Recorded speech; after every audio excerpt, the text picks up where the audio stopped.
தீவிரமடைந்துள்ள வடகிழக்கு பருவமழை. சென்னை டெல்டா மாவட்டங்களில் விடாது பெய்த மழை.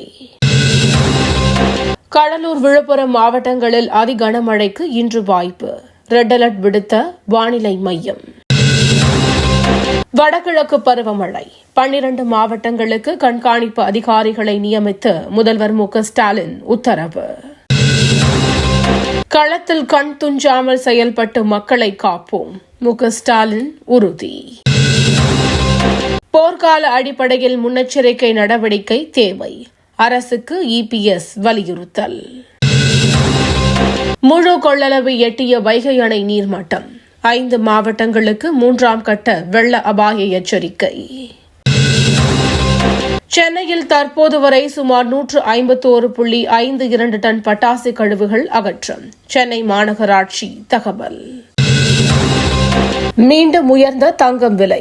ஒரு சவரன் 97,000 நெருங்கியது.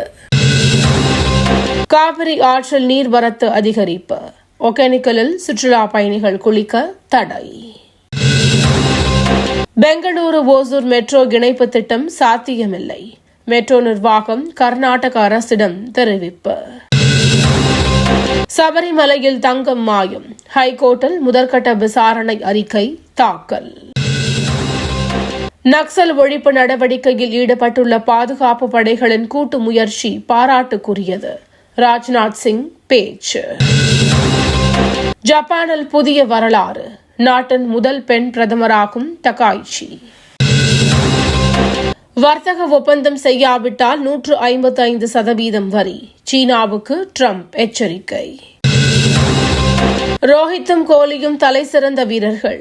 ரிக்கி பாண்டிங் புகழாரம். தினந்தோறும் காலை தலைப்புச் செய்திகளை உடனுக்குடன் தெரிந்து கொள்ள வணக்கம் இந்தியா நியூஸுடன் இணைந்திருங்கள்.